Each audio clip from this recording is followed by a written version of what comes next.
Chers compatriotes, salut, bonsoir, bonjour, selon le fuseau horaire où vous vous trouvez au moment où vous suivrez cette petite vidéo. Je viens ici réagir après avoir fait la lecture intégrale de ce qu'on appelle accord entre les États-Unis, la RDC et le Rwanda. Et principalement entre le Rwanda et la RDC, les États-Unis ont joué le rôle de facilitateur dans cet accord. Je me pose la question, quelles sont les personnes que le chef de l'État, puisqu'il s'agit ici de quelque chose dont on présente comme un trophée personnel, un résultat des efforts personnels du chef de l'État dans le souci de ramener la paix dans la région de Grand Lac en général et dans l'est de notre pays en particulier en ce qui nous concerne. Qui est-ce qu'il a envoyé pour négocier ces accords? On met en avant notre actuel ministre des Affaires étrangères, Madame Thérèse, dont je salue le courage, les efforts. Mais on ne doit pas s'arrêter qu'à saluer le courage et les efforts des uns et des autres. Le résultat obtenu, cet accord, c'est une aberration totale. Il n'y a rien de nouveau dans cet accord. C'est ce qu'on a déjà signé à Lusaka, c'est ce qu'on a signé un peu partout que le Rwanda s'est brillamment débrouillé pour tourner en farine. Il n'y a rien de nouveau dans cet accord. Cet accord ne devrait même pas avoir... le chef de l'État ne devait même pas envoyer Madame Thérèse paraffer cet accord. Excusez-moi le terme, mais c'est d'une imbécilité ahurissante. Et on triomphe, on dit que la guerre est finie. Avec cet accord que je viens de lire, publié par le bureau des affaires africains, du ministère des Affaires étrangères américain. Mais qu'avons-nous fait de nos cerveaux? Le chef de l'État, la RDC, a 100 millions d'habitants. Autour de vous, il n'y a que des imbéciles. Permettez-moi le mot. Ce n'est plus une question, c'est une affirmation. Vous savez choisir que des imbéciles. Le problème, c'est vous ou bien ce sont les gens que vous choisissez. Vous lisez cet accord de bout en bout. L'RDC vient de se faire baiser une fois de plus. Cet accord reprend intégralement la position du Rwanda. Le Rwanda, très malignement, a séparé son action et l'action de ses proxys en RDC. Cet accord fait mention du dialogue entre le gouvernement congolais et le M23 comme étant une démarche indépendante dont on doit attendre les résultats pour une paix réellement effective dans la région. Cet accord présente le Rwanda. La seule contrepartie du Rwanda, c'est la levée de ses mesures de défense. Mais cet accord ne définit pas quelles sont les mesures de défense que le Rwanda a déployées en RDC. En réalité, les mesures de défense du Rwanda en RDC, c'est le M23. En même temps, dans l'accord, on sépare le M23 du contenu de cet accord. Il faut être un vrai imbécile pour signer une telle chose. Soit vous comprenez ce qui se passe sur le terrain depuis 30 ans, soit vous ne comprenez rien et vous ne maîtrisez rien. Cet accord dit que le gouvernement congolais doit s'engager à désarmer et neutraliser le FDLR. En termes opérationnels, cette responsabilité est énorme. On vous dit, allez en guerre contre le FDLR. En échange, le Rwanda ne neutralise, ne démobilise rien. Il dit que votre conflit avec le M23, réglez-les à Doha et vous signez dans cet accord. La levée des mesures de défense du Rwanda. Mais quelles sont ces mesures de défense? Cet accord ne le définit pas. Le Rwanda n'a pas déployé des mesures de défense dans les frontières du Rwanda. Le Rwanda a déployé ces mesures de défense d'une manière plutôt très innocente pour parler de son agression, sa violation de l'intégrité territoriale de la RDC depuis plus de 4 ans. Bunagana, Goma maintenant, Bukavu dans la ligne de mire. Kisangani, n'en parlons pas, d'autres régions de la RDC vivant sous l'épée de Damoclès de l'influence expansionniste militaire rwandaise, de l'agression rwandaise. C'est ça qu'on appelle mesure de défense. Et Madame Thérèse a signé, et l'Union sacrée s'en réjouit. On ose parler de la fin de la guerre à cause de ça. Je suis hébété. Je ne sais pas quoi dire. Comment est-ce qu'un peuple peut manquer d'intelligence jusqu'à ce point? Je ne vais pas incriminer le peuple congolais. Nous sommes 100 millions d'habitants et parmi nous, il y a des génies, il y a des gens intelligents. Je parle de l'establishment. L'actuelle administration sous le chef de l'État, Félix Antoine Tshisekedi. On a touché plus que le fond. Si vous voulez présenter cet accord comme la solution pour le conflit de l'Est, vous ne nous donnez pas d'autre choix, peut-être, que d'envisager d'autres moyens. Pour vous faire partir, vous êtes un danger pour la République. Cet accord, c'est une honte. Et dans cet accord que le département d'État américain vient de publier, vous savez, en termes de gouvernance publique, en termes de bonne gouvernance, la transparence partielle revient à l'opacité. Dans cet accord qu'on a publié, nulle part, on nous parle de ce qui fait que les États-Unis auraient droit à de droits miniers en RDC, en contrepartie de quoi? En échange de quoi? En échange de quel engagement diplomatique, militaire sur le terrain?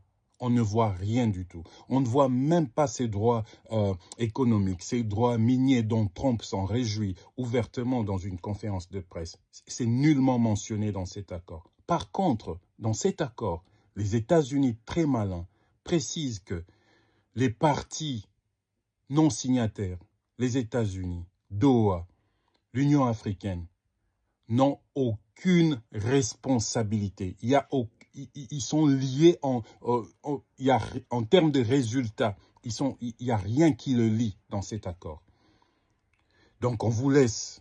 Cet accord dit, vous allez retrouver la paix en négociant avec le M23. Cet accord dit, vous allez poursuivre, neutraliser le FDLR. Cet accord dit, le Rwanda va lever ses mesures défensives. Mais il ne définit pas ces mesures défensives. Pour la RDC, on définit le FDLR. Pour le Rwanda, on reste dans le flou artistique. Mesures défensives. Quelles sont ces mesures défensives? Sont-ils entre les frontières de la RDC ou dans les frontières du Rwanda?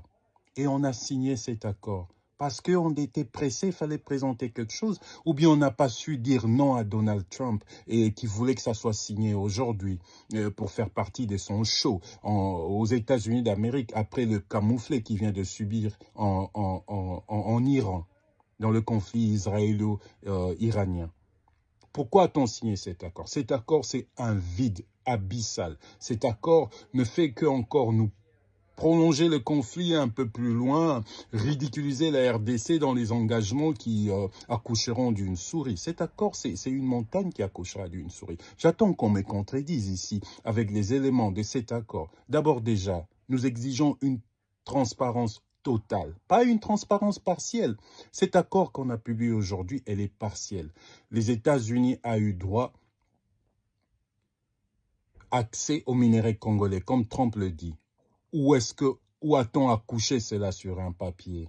Quelle sorte de droit? En échange de quoi? Soyez transparent jusqu'au bout. Cette transparence partielle, c'est un signe de mauvaise gouvernance. Et les États-Unis seraient complices en date du 27 juin 2025 en ayant cautionné la mise en place d'un système opaque en RDC. Nous tiendrons les États-Unis responsables si cet accord n'est pas publié dans son entièreté. Pour le reste, ce qu'on a vu, c'est en rien différent de tous les autres accords qu'on a signés entre la RDC et le Rwanda, que le Rwanda a subtilement, très malignement su contourner. Parce que en diplomatie, chaque mot qui vaut son pesant d'or. Dans cet accord, le Rwanda n'est responsable de rien. Aucune victime, aucun mort en RDC, aucune violation de droits humanitaires en RDC. Nos dizaines, nos centaines de millions de déplacés par force, manu militari. Le Rwanda n'en est responsable en rien.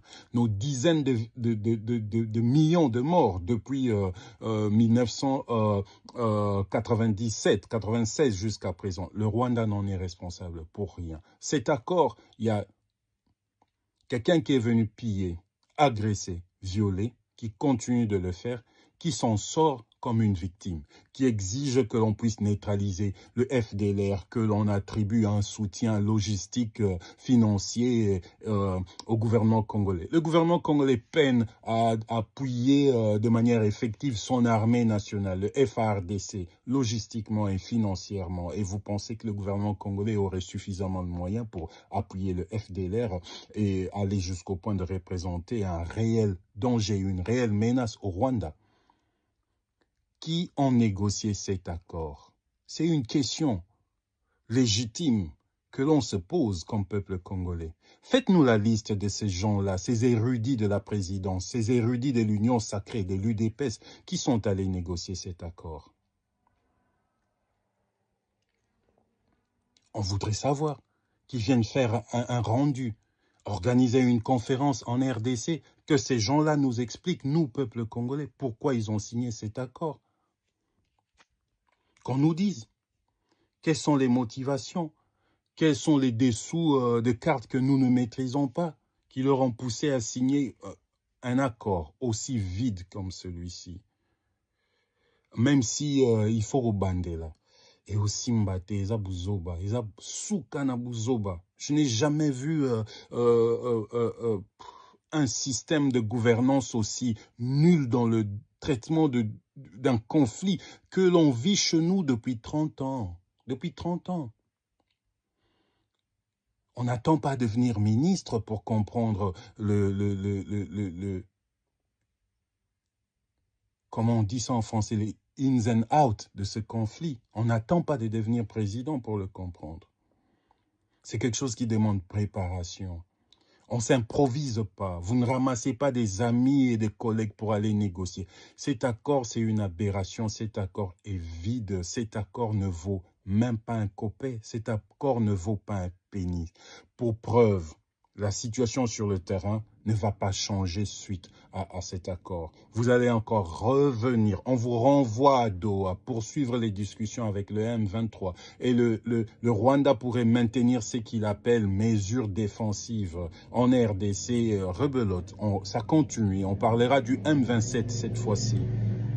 Et ce triomphalisme que je vois auprès de la population congolaise, nos frères de l'Union sacrée, de l'UDPS, je me demande qu'avez-vous fait de vos têtes, quoi. Vous vous rendez compte qu'on a pleuré plus de 11 millions d'âmes congolais suite à ce conflit. Vous vous rendez compte que Bunagana n'est même pas cité une seule fois dans cet accord. Ça fait presque 4 ans que cette ville échappe au contrôle de la RDC. Les conditions pour le transfert effectif de contrôle, de pouvoir civil, militaire, dans les territoires occupés. Cet accord n'en parle pas. Cet accord, c'est un vide. Donc, Bobandela, il faut Bobandela. Ou bien soit, si vous voulez pas nous écouter parce que nous vous avons dit, nous cessons de le dire, la solution à ce conflit viendra de la RDC. Il faudrait se préparer pour imposer cette solution. C'est que le Rwanda a pris par les armes, nous le reprendrons jamais en signant des bouts de papier à Washington. C'est par là que je m'arrête aujourd'hui. Que Dieu nous garde.